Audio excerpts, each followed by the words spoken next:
Previously on Insight's Frontier. And culture at its most basic formula is core values plus behavior. I was an employee myself too, and I understood that the workplace, the environment that I was in really drove a lot of the successes that we saw as a business and how we interacted with our customers. But it's just, I think for all of us as customer experience professionals, one of the things that we have to know is that we have to deal with the right level in the organization. If we're not going to succeed. Where do you see companies fall short when it comes to, running with these ideas you just shared? Like, hey, we want to transform our culture and elevate the customer experience. What kind of traps do you see companies fall into? Yeah, I think that a lot of them fall into this whole notion that there's, they don't go and they don't have values, number one, right? If you can believe that, right? And sadly, there are a lot that don't have values, right? So that is a huge problem. I would say if they have values, they maybe have too many values. And so that's just confusing or just too much for employees to really glom onto or embrace, right? Or they don't lead through the lens of those values, or they give their values lip service, right? Or they haven't defined the behaviors and the actions as a result of each value, or they haven't socialized and operationalized, right? They don't live them basically, right? They aren't hiring, firing, promoting, making decisions through the lens of those core values. And the last one that I'll mention is one that I've already said, which is, leaders think that they're exempt from living through the lens of the core values. So I think those are probably some of the biggest. Fantastic. Let's dive a little bit into your experience running the kind of projects for your customers. Okay. Your clients. How do you scope this kind of work in a way that it's not it doesn't blow up in scope? It's delivered in a certain timeline. It achieves the impact that it's intended to achieve. You carry everybody along. Like, what have you learned over the years on how to run this kind of processes or projects that achieves the highest impact? Start with leaders. I worked with a client once, and it was probably, I will just have to admit, it was the worst experience ever in my 30-some years working with a client. And I went into it setting expectations because I've done this so many times before. And I laid out, here's how long it's going to take. Here's what we're going to need, blah, blah, blah, the whole plan and the whole framework and everything. And they wanted it boiled down to a 45-minute working session. And then we spent weeks building out this 45. Again, this is not something that you can do in 45 minutes. We spent weeks building out this 45-minute workshop, and they came back afterwards and said, oh, the participants didn't feel like they got out of it what they were expecting. And I wanted to just bang my head against the wall because I was like, I know. That's what I told you was going to happen. Yeah. Exactly. So yeah, clearly probably the worst thing. So, and I wasn't dealing with leaders, or I was dealing with middle managers, and they just had this notion that this was a workshop, and that is another mistake that people make about culture is it's like this one-off initiative, but no, it needs to be maintained and sustained, and you've got to scale it as the organization scales and everything. And so working with some middle managers who decided that it was going to be in a workshop that just blew up in everybody's face. So, and I walked away and in my head going, I told them so. But, to them, I was gracious and I said, I'm sorry. And, let's see what we can do to fix this. But it's just, I think for all of us as customer experience professionals, one of the things that we have to know is that we have to deal with the right level in the organization. If we're not going to succeed. The work that we do, it's not going to be very successful if we don't have, leadership on board and executives on board. And so I think that was just a reminder of that. And that was a workshop client that I worked with two years ago. So I was 31 years into my career. And I knew where that was going to go, but right. There's really no point. So what you're saying is there's really no point trying this if maybe the CEO is not bought in. Absolutely. And if you need help getting the CEO bought in, we can do that too, right? And I will say that one of the biggest things or the smallest things that I've ever done to, it's a big thing is journey mapping workshops. Doing those journey mapping workshops, bringing the CEO in and letting them see every step, every process, every form, every person that a customer has to deal with just to do A to B, right? Or A to whatever. And every time we've had a CEO in a workshop like that, they've walked away and were just like, wow, let's fix this. This is wrong. Let's fix this, right? And so that is a critical piece of it that, I think most people know by now, but maybe not. Apparently not. So fantastic. I was going to ask you earlier, you just talked about like you have to refresh, the culture. How often do you have to, take a look at the culture and try to update it or revise it, or and what really changes? I imagine your values don't really change, right? And then it's just maybe like how you treat your customers in the new world or new environment. Like what changes and what doesn't, and how often should companies look at it? Yeah, I think you want to fine tune it as you go, and you're probably going to need to, and you're going to take a look at even, I've worked with a couple of clients recently where, they had done the core values plus behaviors exercise, but they weren't getting the results that they wanted, or they were missing a core value. I'll tell you one example. I had a client that, their frontline folks, their salespeople, their customer service, like constantly butting heads with customers, constantly feeling like the customer wanted something, right? They wanted to return things. They wanted money. They wanted discounts. They wanted boom, boom, boom. And instead of, and no, being customer centric doesn't mean the customer is always right, or we say yes to the customer, right? But we find a solution for them, right? We figure out a way to, make things right. But they would constantly, pardon my French, piss off their customers because their customers were pissed off at them. And so we took a look at their core values and said, okay, right now, the ones that we have, there's not really anything where we can clearly define a behavior there that would probably solve for this. So we added a new one, customer trust. And we went through the whole exercise of defining what that means and what actions and what behaviors are expected as a result of that. And after we had done that, I reached out to my contact a few months later and said, how are things going? And she said, worlds apart, like completely different. People get it. They understand. So there are moments where you probably will have to refine, or you'll have to, I would absolutely 110% recommend every year doing some kind of core values training or something, and doing things on a regular basis that keeps those core values front and center, so people don't forget about what they are and what they mean and what it means in terms of their actions and behaviors, right? So for the most part, your core values are going to stay where they are, unless you feel like, that example, something like that, you need a bit more guidance there.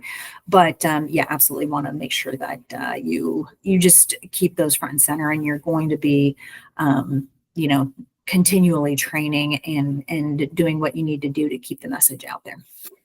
I really like the example about, the frontline teams butting heads with customers.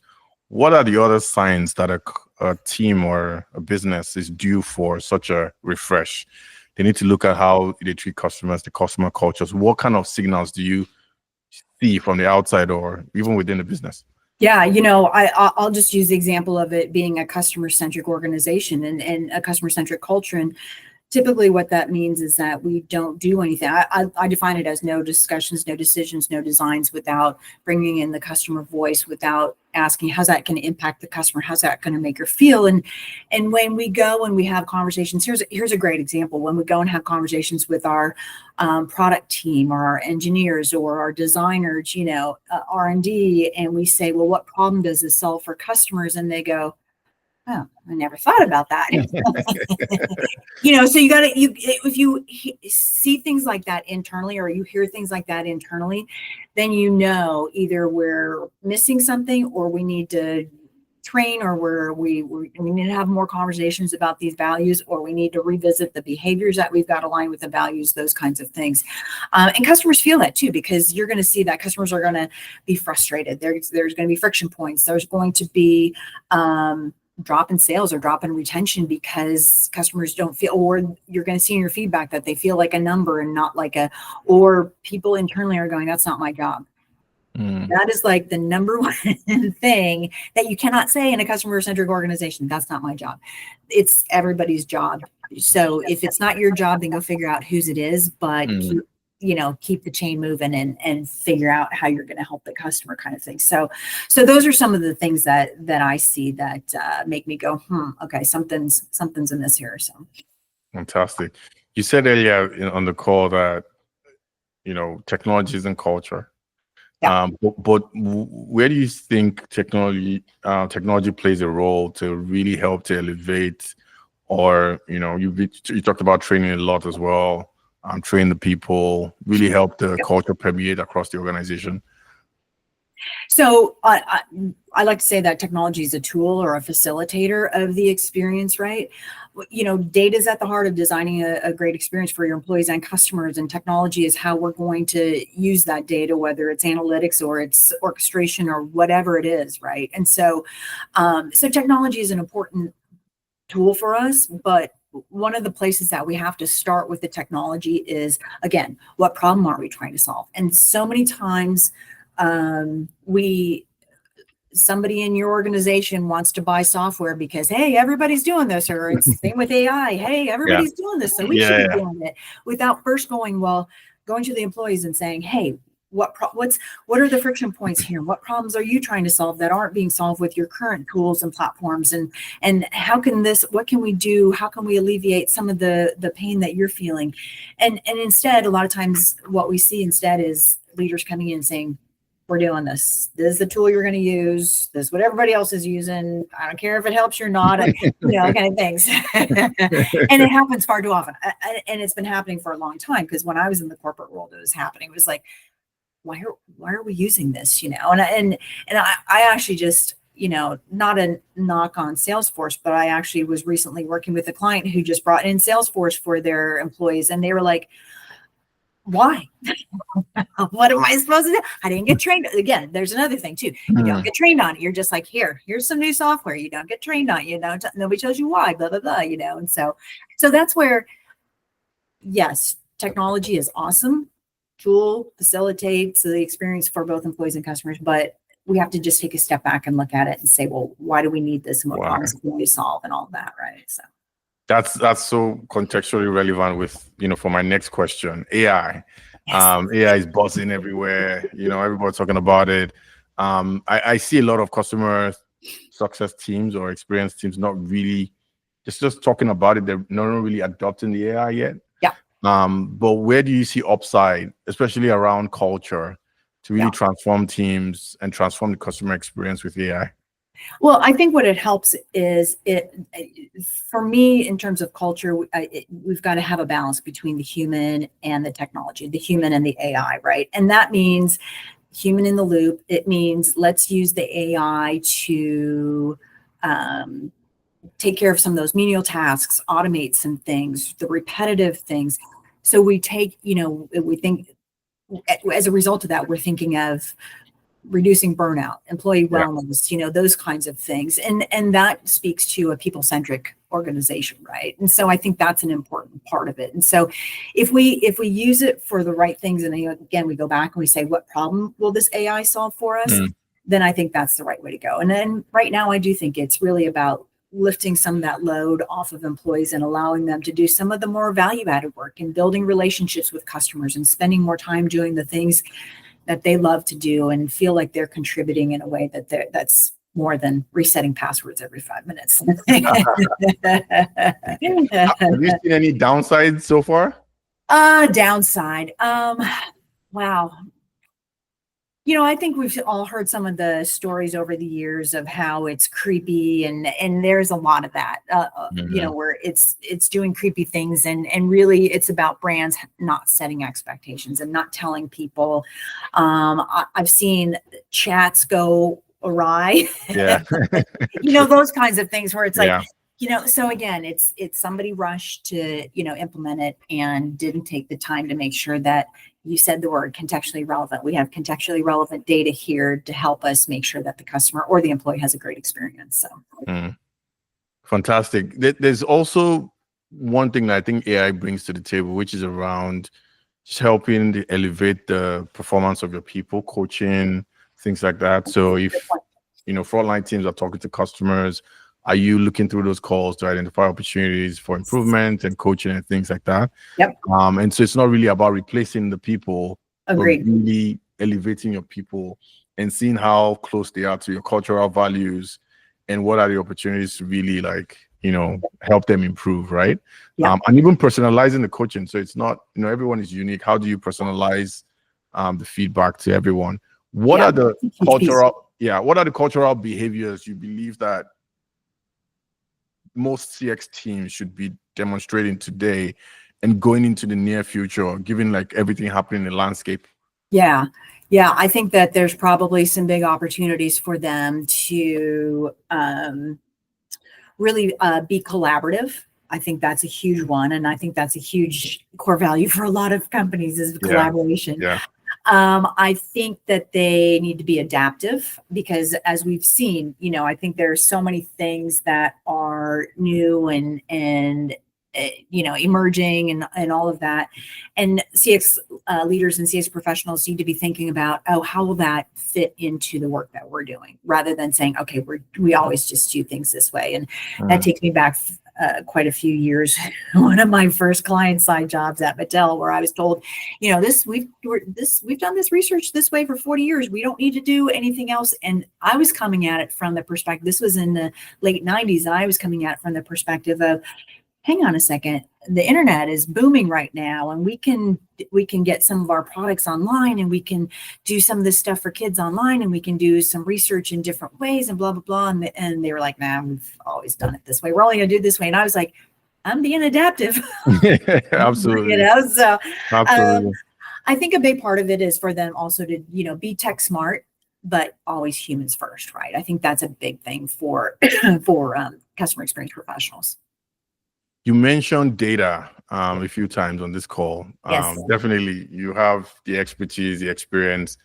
Where do you see companies not taking advantage of data enough to really transform both their business or their customer experience today? What opportunities do you think they're missing out on? Well, I'll mention two. Number one, I think they collect feedback for the sake of collecting feedback. And I always use the analogy of collecting stamps. My dad was a stamp collector. He'd collect stamps, he'd put them in a book and put the book on the shelf. And, and I think that's happening too much with feedback, right? We get this great feedback from customers. They are taking their time to tell us what they loved and what they didn't. And we should view that as just golden, right? And use it. And we don't. So there's a huge missed opportunity there. And the other piece is, and I think some people or some companies are trying to do this, but I don't think they've mastered it yet, because I think there's still issues with where is the data and how do we access it? And it's in 15 different systems that aren't integrated, kind of thing. And it's the data that, what I call the breadcrumbs of data that the breadcrumbs that customers leave behind as they interact and transact with the brand, right? So, and then marrying that with the feedback. I think there's a huge opportunity missed there just because it's just not being done. So. Fantastic. Well, thank you so much, Annette. I'll wrap up on this note. I think you mentioned you were writing another book. No, I just launched my third book. Oh yes, so tell us about your third book. Why did you write it? What's the book? Why did you write it? Tell us about it.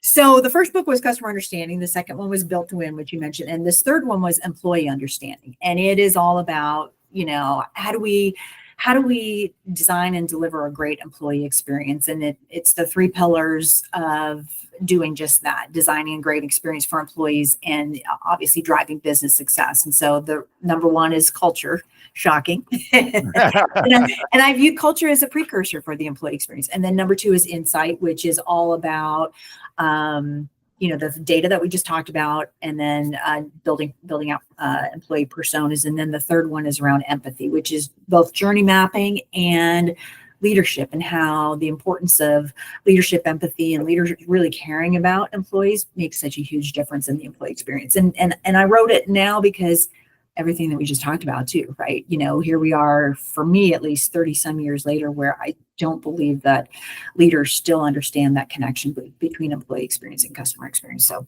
fingers crossed that the book helps a little bit. Fantastic. No, for sure. I think with all the insights you've shared with us today, that would be another, gold mine or resource for teams to elevate their employee experience. So Absolutely. yeah, thank you so much, Annette. It was really great to host you on this edition, and yeah, look forward to the next one. Thanks for having me. Thank you. This video was brought to you by Insight 7, the AI tool that uncovers revenue opportunities hidden in your customer conversations.